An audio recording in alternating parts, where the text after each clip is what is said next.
the train. We went one day by train, then another part day by train, then another part day by bus, and then another part by bus, and then finally taking the horses. These are little buses. You had to sit on the back leader because there was no room for your knees. And then 5 days over the Andes Mountains down into the jungles. Everything that was carried or brought into the jungle was brought in on horseback. And generally into 2 boxes where they had took carrier 5-gallon kerosene boxes. And one on each side. You can see there, those boxes, that stuff on top.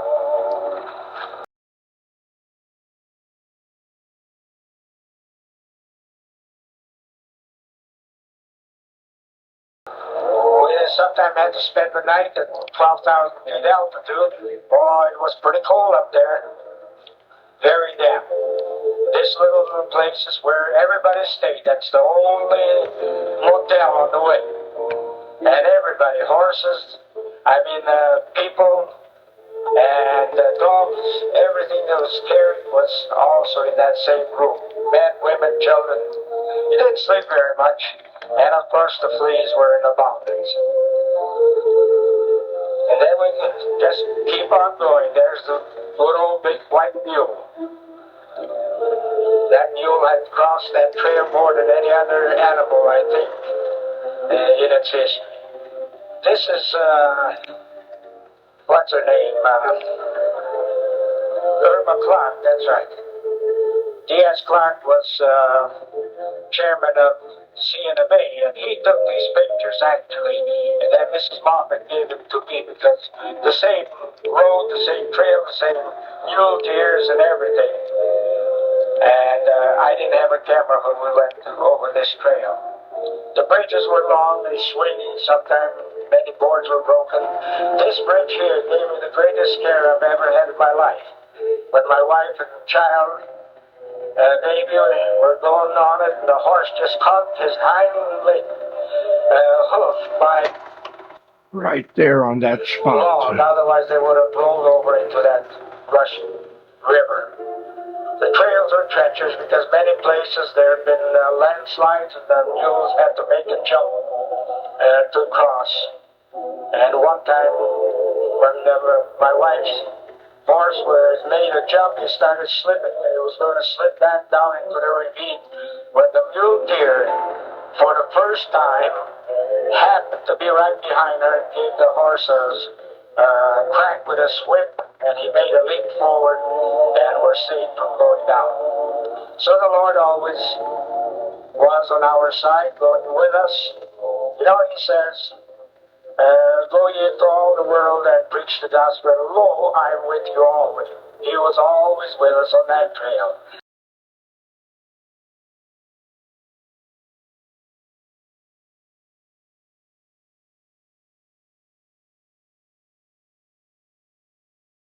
This bridge is a 100-meter bridge, which is 320 foot long. Many times it would sway so badly that one had to hold the mule by the bridle and another by the tail to keep him from swinging. So much that it go over.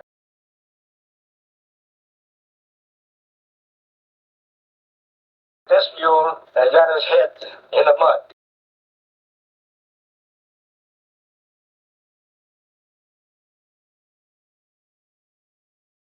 There's Chief Christian Weiss helping get his box on the mule. Here he's getting on the mule.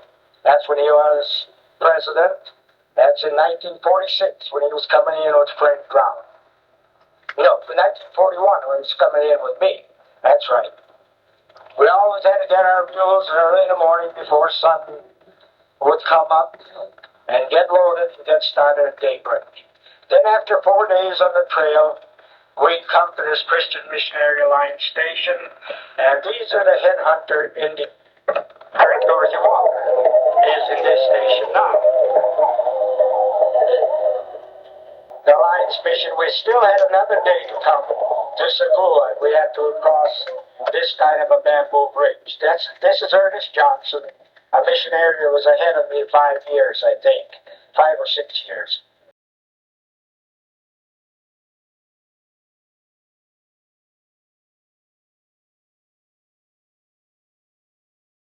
We had to carry everything over that bridge and then pull our horses through the water because there was no other way of getting them through. They could never swim the tide. Then on the other side we'd get back. There was my wife. That was the child that she had when her mule almost went over the edge of the precipice.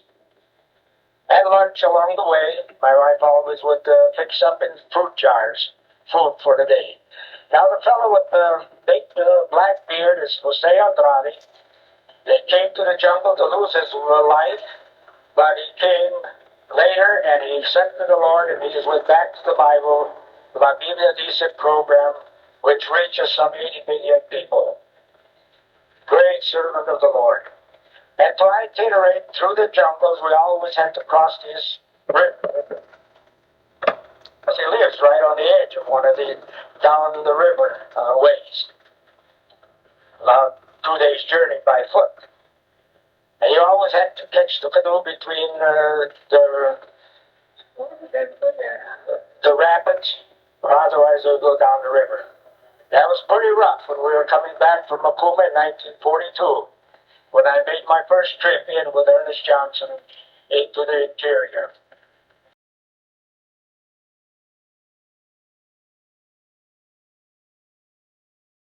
People didn't believe that women nurse a dog and a baby at the same time. These are the Headhunter Indians, and this is a witch doctor. This is a witch doctor. You can see he was shot on the arm there.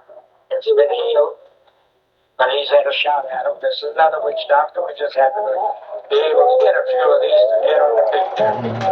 And it was awful hard to get them to smile. You really had to work to get them to smile. And then, in the history of the Indians, you can see the mark on their arm there better. Babies, if they survived, they'll grow up to be big, sort of like their people here. And that is what the Lord, we were searching the Lord's guidance, knowing just what to do for the headhunters, to reach them for the gospel, because until now, there were only 2 or 3 professing Christians among them. The witch doctor had a great influence upon the people, because they had taught the people that sickness is not real, it comes. Some witch doctor has bewitched them, and they have to sup on them, and maybe you'll hear by tape afterwards. I'll give you a little sample.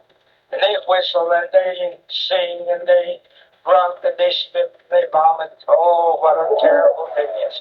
Ernest Johnson and I were in a hut when they did this that night.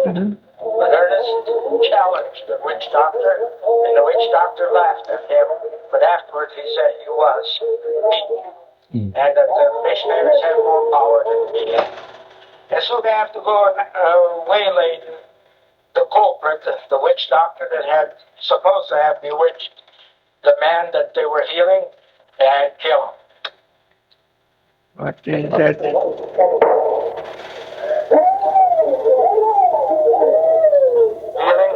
And kill him. Now this was not put on for me. I went to the Pomona to get some shots for snake bite or something, and when I entered, right up on the hill, here were these women sitting down doing the yucca and making chicha out of the yucca plant. They'd all spit in this, and then they'd ferment a little, and then they would drink it, pass it around, and they would drink.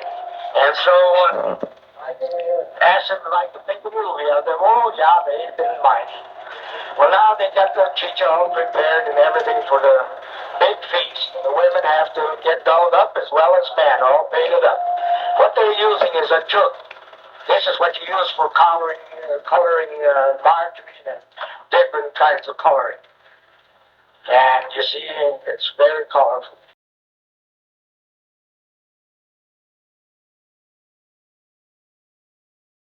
Now these men did not know each other, but Mashingash in the back they're new, the two of them, and they have to go through all this incantation.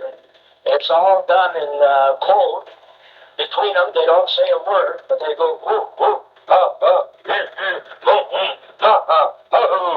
and so on. They go on, and they go on.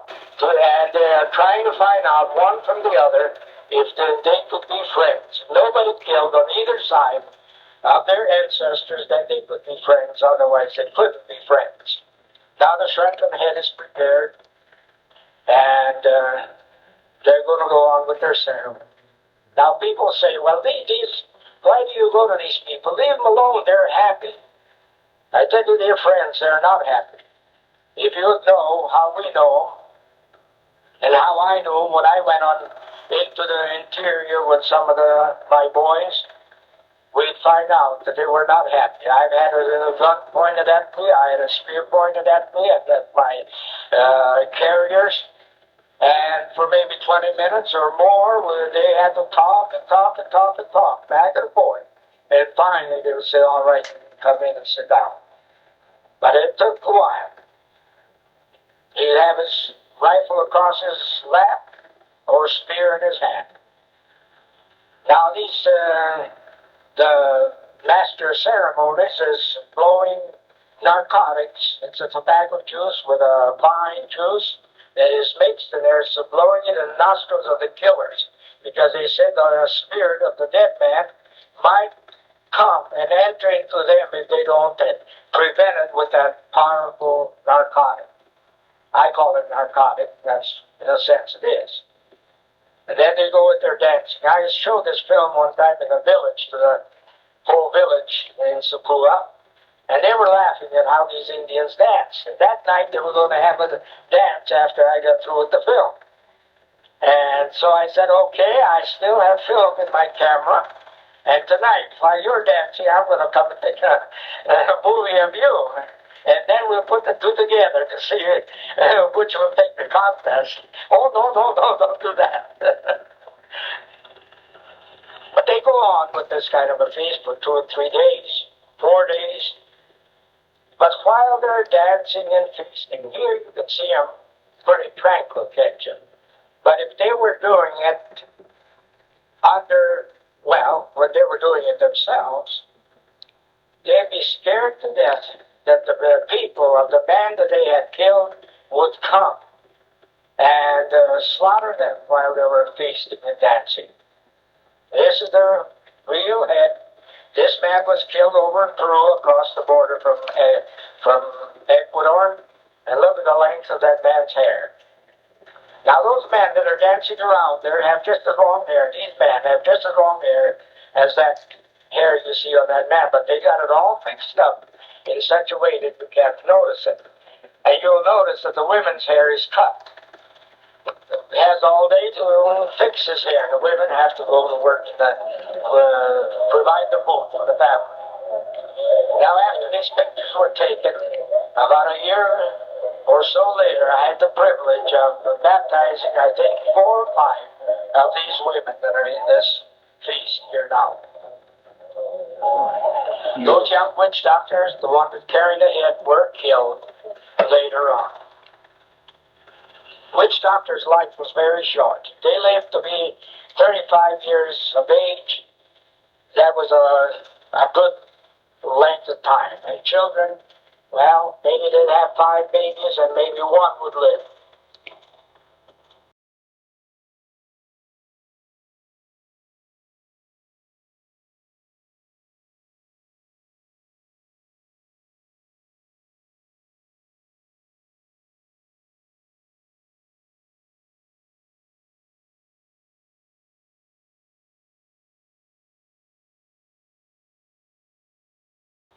See, here they have the head and they're pointing toward the sun. They go, ooh, and so on. Now, from among these people, the Lord had laid on our hearts starting a boarding school for boys. We thought we'd start for 7, but the Lord sent us in 27. Some came from across this river, which were enemies to the neighboring others, but the Lord took care of them all. In the crossing just before was my son, that's now orthopedic surgeon. he went with me to the jungles. And so through this school, these boys got the gospel day after day, and they were saved. And one day, one of the boys that was doing the interpreting for my wife said, "Oh, Senora Ella, I'd like to talk to the rest of the class." And she said, "Go ahead." And he talked to them and said, "Look, our missionary can't speak our language. This little girl should have been dead. She had every parasite in the human race, I guess." My wife took her to Keto, and the doctors checked her over and thought she wouldn't live. But she lived, got married, but later in life, somebody poisoned her. Yes, everything was done in the Spanish language, because that was the law of the country. And so they learned Spanish so much faster than we could learn their language, because nothing was really written until Dorothy and Frank and some of the others came that really were linguists. We weren't linguists.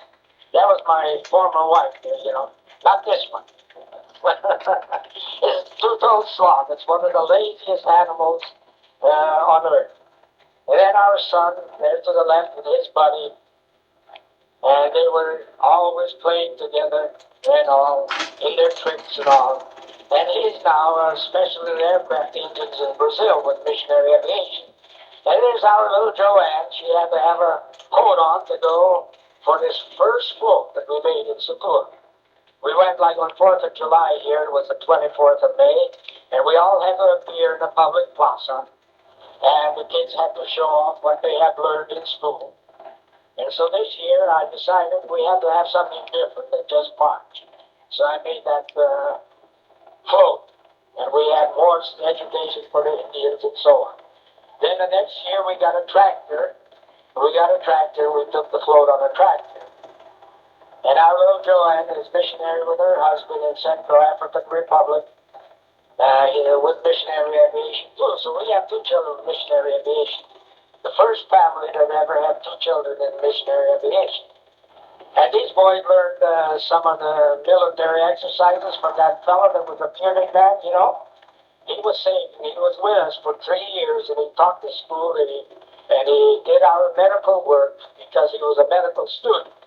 And so he was with us, and there's where he got started with the gospel. My wife gave homiletics. He could read and write, understand English, but could not speak it to this day. These are the boys that were interpreters in the school, the Bernal boys. They're half-breeds, but they know both languages very well.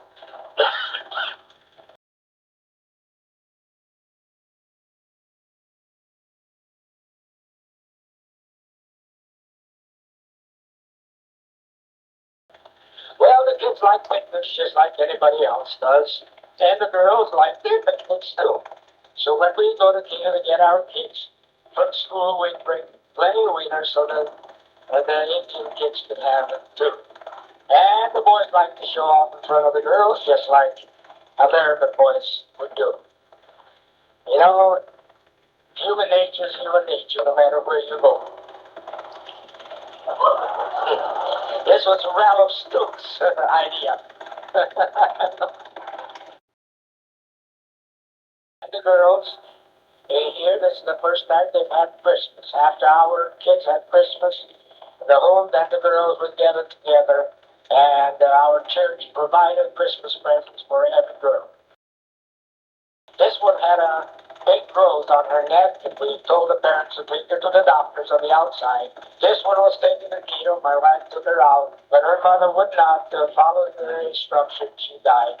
She died of parasites.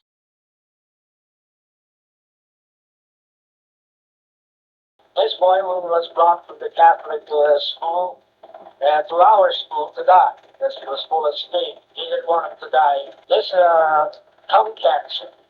This girl had a tooth pulled, and from that tooth, evidently, cancer was in the body, and it got in her tongue, and they brought her way too late. Those little ulcers and all, we had many of them. She died just a few days after. We tried. We called the doctors. They said there's no use. And that means This little boy is going to get a hypodermic shot, so my wife gives him a candy, and that helps out. These are all TB suspects. Doctor came in. This one came too late. He heard about it, and he came 2 days later, and he died. But the others, we saved their lives. I was in two X-rays besides all the other little things I did in the meantime.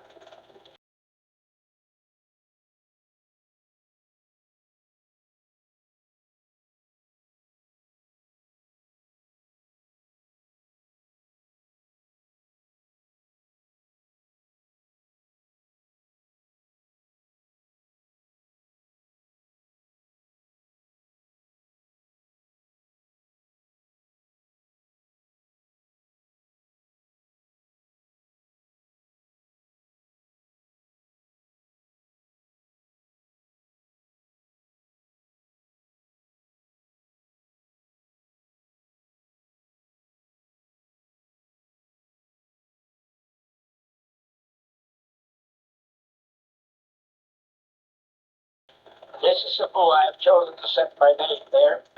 It is a verse that the Lord had given me because we didn't know if we should stay in Cebu or not. There was much pressure put on us to go someplace else. But when the Lord gave me that verse, I decided that that was it. And Mr. Weiss told me later, he said the Lord said the same thing to him. And that's why he encouraged us to stay. Here we are, taking Frank and George Weiss across the rivers. Frank back here, his first trip across a river. You see how far behind he is from the rest of them. Well, he wouldn't do it now. He'd be the first one across. And the Lord said to him, chosen to set my name there was, first of all, by the school. He did medical work.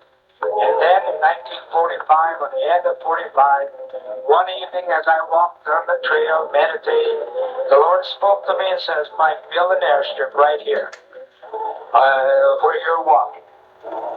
I didn't question it. But back in Northwestern Bible School, Bob Hart was graduating from Bible school and wanted to be a teacher. The Lord was speaking to him to take flying lessons, but he argued with the Lord. And when we cross-examined each other, it was almost to the day, and the Lord spoke to me and spoke to him. And so here we are, starting the airship. We're just kind of putting the finishing touches on when I was going to go on my first furlough, and Frank was coming in to take over the station for the year. And then later, when I came back, got a telegram from the Ministry of Defense asking me to come to the Ministry of Defense. Really, the CNMA chairman called me and said, come. The government wants to give you money so that you would wipe the strip and lengthen it for transport planes for sea.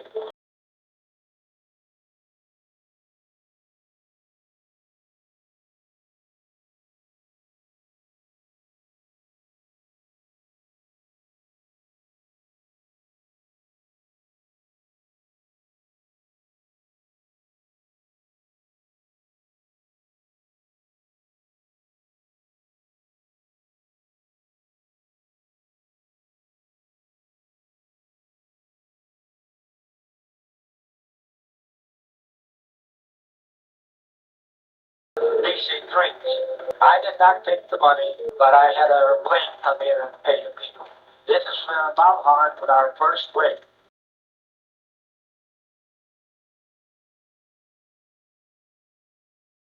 When they ordered the plane, the factory said it would be the 11th or the 13th off the assembly line.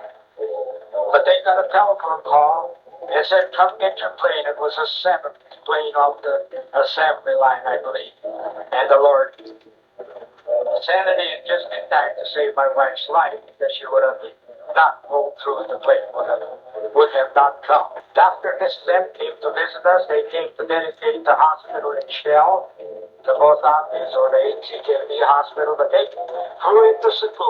We had a little girls' school then, and they crowned them and even now, when I was with them just a couple of months ago in their home, having lunch with them in Lincoln, they still remember that act. They can't forget it.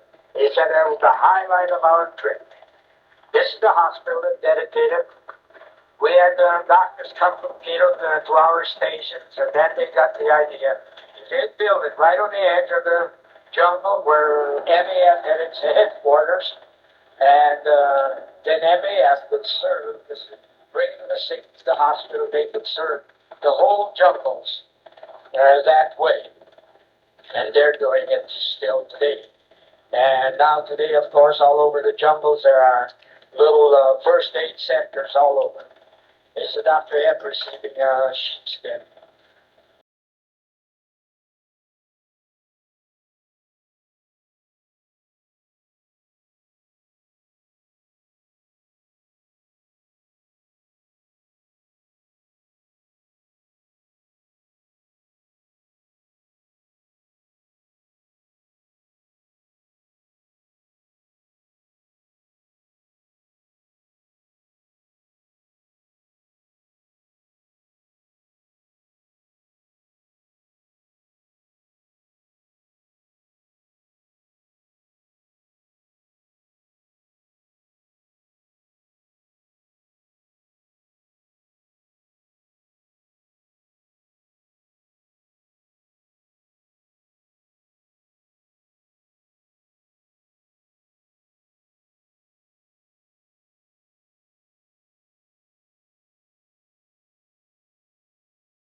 This is a Ralph and Marion Snook after 15 years being alone in the station. Then Ralph and Marion came. Yeah, she was there shaking hands with him. Oh, I better stop then.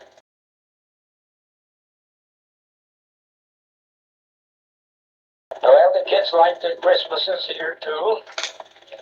Oh, they all have ball. And then the boys, when they left our school, went back and started communities because the Indians lived scattered. Everybody was scared of each other. And they came back and said, you know, we're all preached out. Could you give us more Bible? And so we asked Mr. Moffat of the Alliance because he spoke their language, and we did. Instead of doing it in Spanish, he graciously came, and for 2 weeks he taught them every day. These are Cadillacs that the Spanish people came to church on. And so through the boys, through the school, the boys, as they got back, they started these little communities. And they got their friends together, their relatives and their friends. Dorothy could tell you a lot more than I can about it. Here's where we were in Kangaimi. I don't see you in there, Dorothy, but you were interpreter for me there.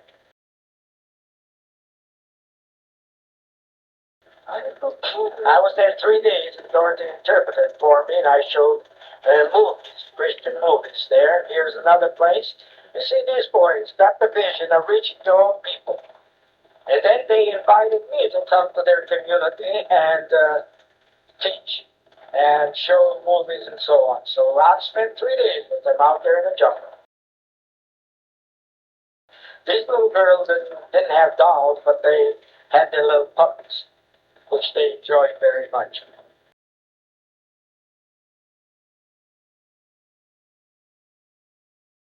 And this is where Frank Brown is, Mapuma. We had our conference. We started in Sapua. The first night we had 66 people, and the next night we had 100, And one of our schoolboys did all the preaching. My wife taught him how to use the wordless book and other things. And we had 100 people out. Oh, they came 2 days, 4 days. Yeah. Well, then the next year we had it in Cheyenne, so where Dorothy is now. We have the airstrip. This is the boy that's going by there. And we'll do everything. We'll do all the preaching. We'll feed the people. But you just come and be our guests. And invited also the Christian Missionary Alliance chairman. He was guest there and others. And they thought they were going to have that little church they built, that would be big enough. But when we got there, we saw the crowd, and I had my two-way radio with me, so I called MEF and asked them. First, I called our Alliance if we could use their tent. They said, sure, it's there in Shell. And this is the chairman of the Alliance standing there. And so I said, Johnny, would you bring it in? 330-pound tent to put in a little plane. It wasn't a Cessna at that time either. And he brought it in, and we set it up. And this was a little church they thought they were going to have their conference in. And for the first time in history, there were 300 Indians out to the conference. Oh, they had a great time. This is our chairman, GMU chairman, he dedicating that chapel. And that's the boy that built the chapel and started the facility. He's not walking with the Lord today, but we want you to pray much more. Juan de Santiago. The president of Ecuador has arrived.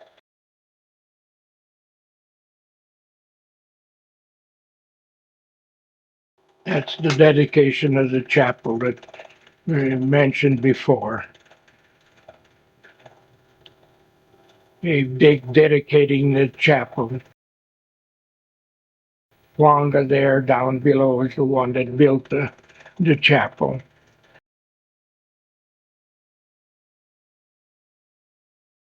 And here, the pilot's wife first walked in the jungle.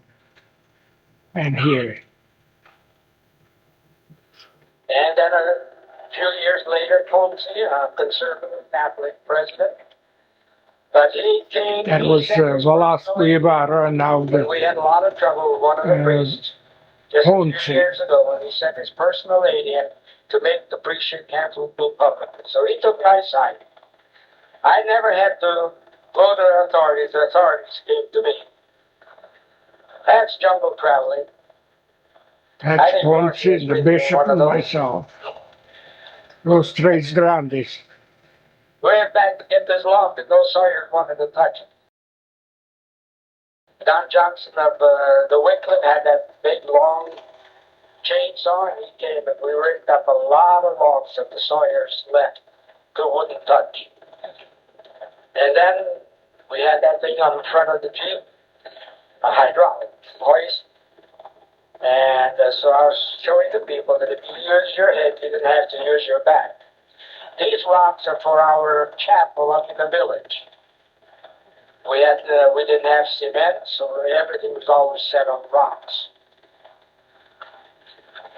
All our lumber had to be sawn like this, and that was a tedious job. They're sawing out beams for the first sawmill to be set up in the jungle. A group of men had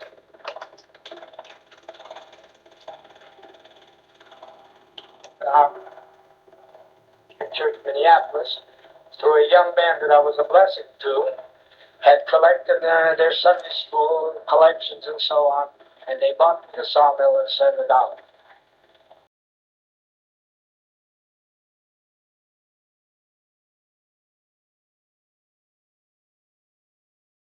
Here's the first board being sawn by power, and that ancient another Bible class in Kansas City that got me that engine, but we didn't use that for the sawmill.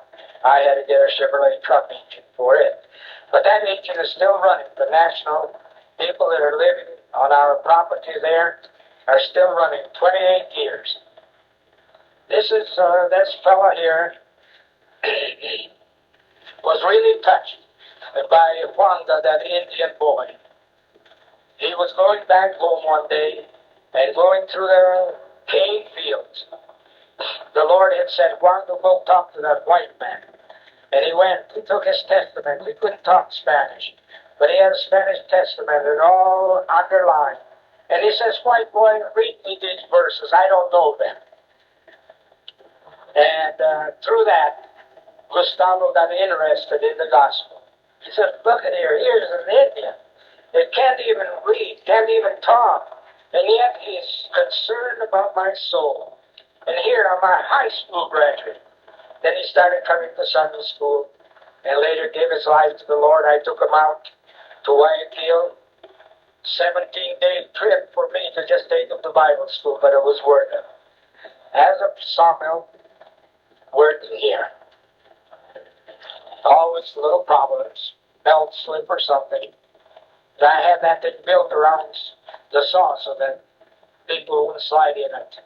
Because they don't know what cuidado is, what being careful is.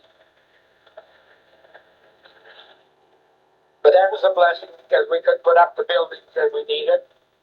So many of our buildings, we tried to build a church and it took us years to try to get a few boards together. And then we needed schools, we needed other buildings. And through this, we were able to do it. Then afterwards, I was able to dismantle it so that it would go into Cessna 180 and we could fly it to other stations and saw lumber in other stations too.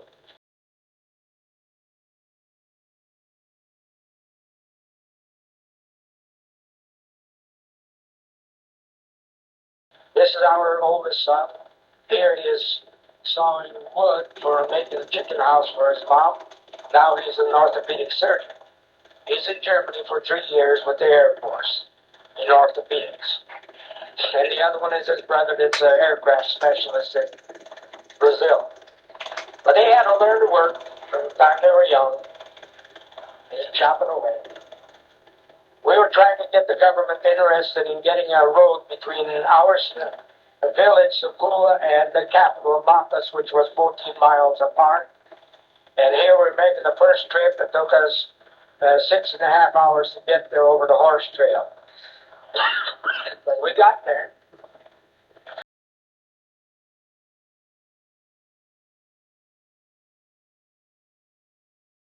That woman there was crying.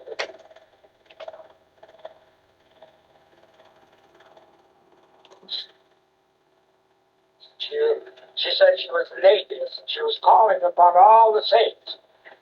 You know, an atheist calling on the saints. And I tapped her on the shoulder. I says, Senora, you are now riding with my Saint Michael.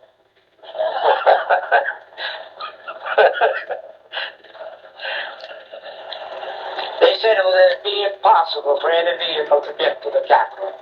We showed them we did. We got there. And we got back.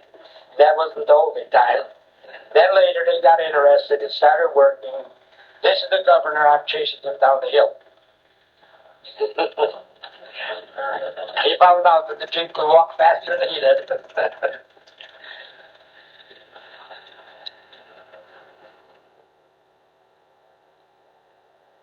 Yes, there are all kinds of things we did. Not only put on a helmet and sit under a tree and preach the gospel. We preached the gospel in many, many, many, many ways.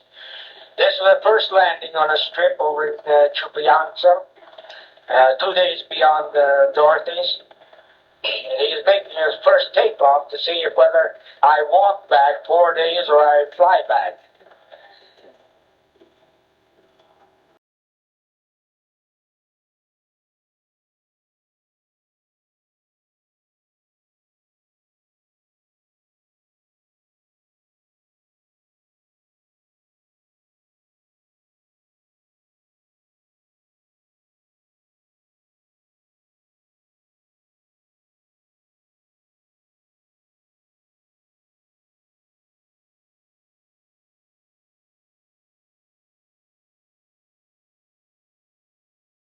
Well, I guess here my tape is not going to work. And these are the buildings that are put up after we got the sawmill, and this is a guest house here.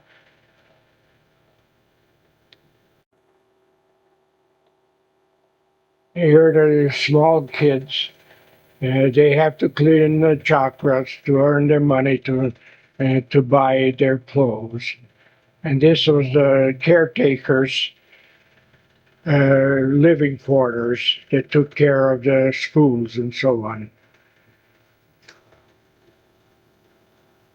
And here's the boys' school here.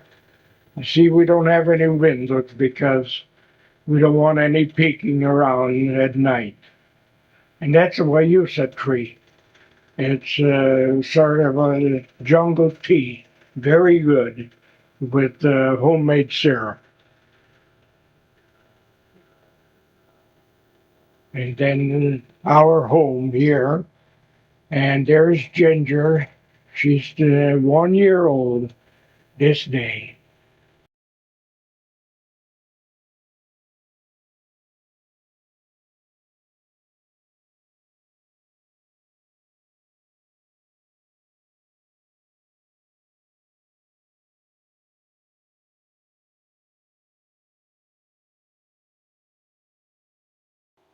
First steps to get a little bite of cake.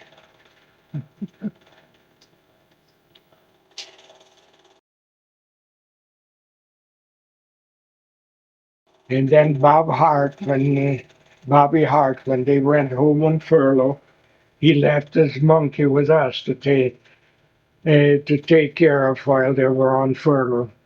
But the monkey wouldn't come to Ginger. She fed him, but he still stayed aloft from her.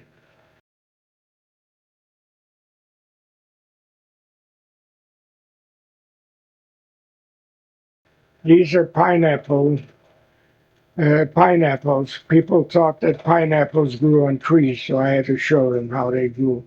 And here's building our first clinic with Dorothy Brown. She came to be our nurse and here are sheds that we made for the people to come when they needed to be treated every day. So they'd come and live just like they did in their own home with their fire and so on. And then my wife would give them the injections needed day after day. And most of them were tuberculosis. Here we're having a community affair, making a road so that they could get back of to the land behind us. And these are the homes that we had built after we got the sawmill. And then making the airfield, we had it come right into our yard. This is the way the mission was in 1946 or later. And there's the airfield after it was finished, partially finished in 46. And that's the village. It wasn't very big. Now it's almost a city.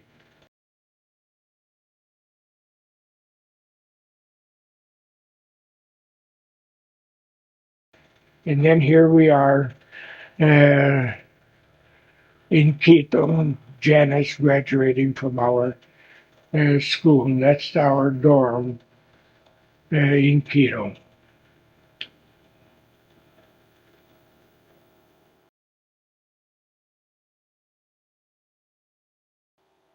Here's Ginger, 2 years old. And we're Janice and the kids were staying with Mary Lou. Mary Lou wanted the kids to be with her. And then the last day of school in Quito.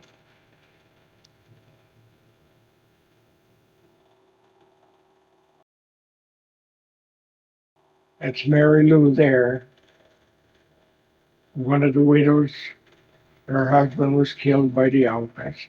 That's Ginger, good to the last drop. And then Jimmy, and here's Jim Stook. He likes it to the last drop too.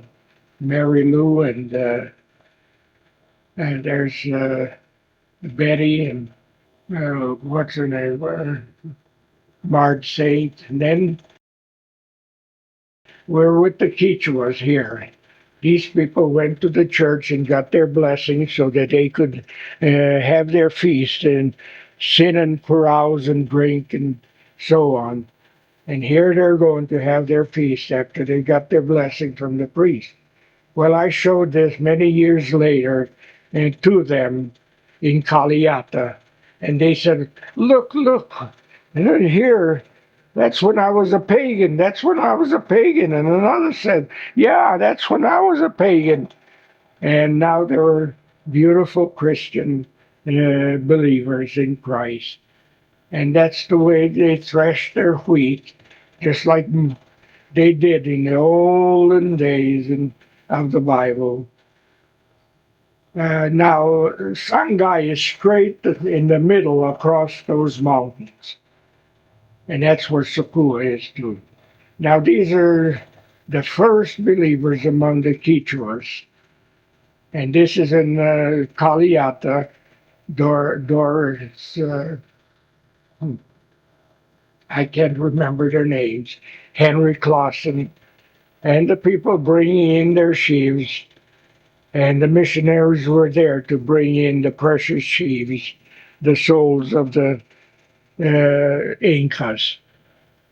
Women, donkeys, and all carried the grain at harvest time. Now, these people didn't live, they existed on these little tiny parcels that the white man and the priest had just given them to permission to live on these little plots. This was out in Pulocati. Pulocati was a very dangerous place for the missionaries, and I think it was 63 when they sold it to an Indian. And then the Lord began opening up the hearts of the people, and they began coming in, and all these valleys became Christians year after year. Thousands of people had become Christians in these valleys. These are the false shepherds that drive their sheep. That was the Catholic Church. I believe these are the people that bought the Kaliata, but I'm not sure. But these were Christians, the first Christians there in Kaliata. I mean Pulocati. I'm getting crossed. Chimborazo.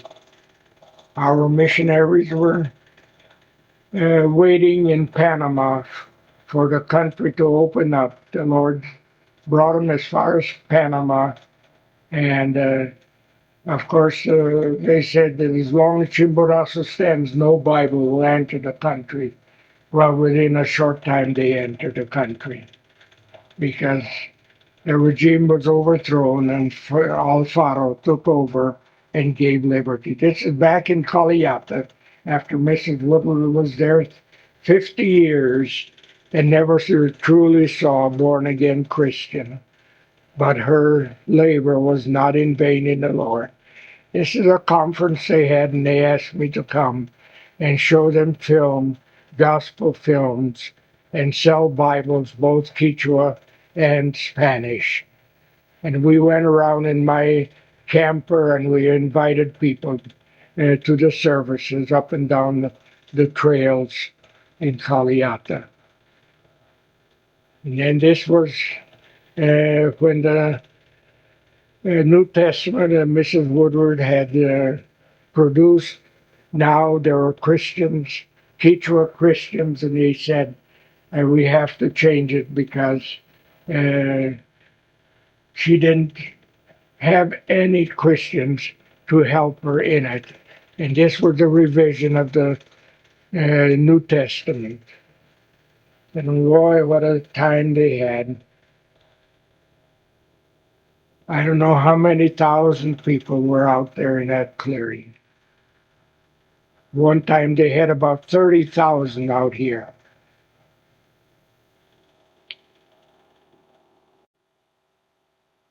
These are all Christians from all over, even as far as Bolivia.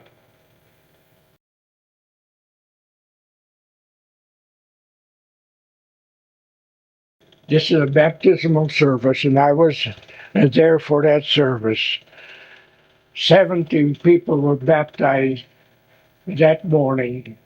20 accepted that morning after the service, and at night we were going to go up to the valley to show the film, but they said no. We look at the people coming. We had over 2,000 people, and we had to show the film right there. So here we are. It was Vim Bourbon, and we're up way up the Samora River.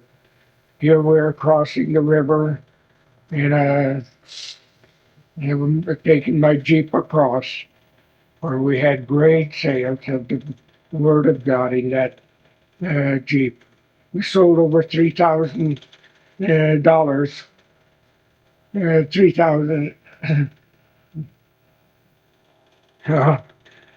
There's Proaño, Ecuadorian Air Force Major, and then the C-130 came in, bringing in the machinery to start making the road from Sapua out.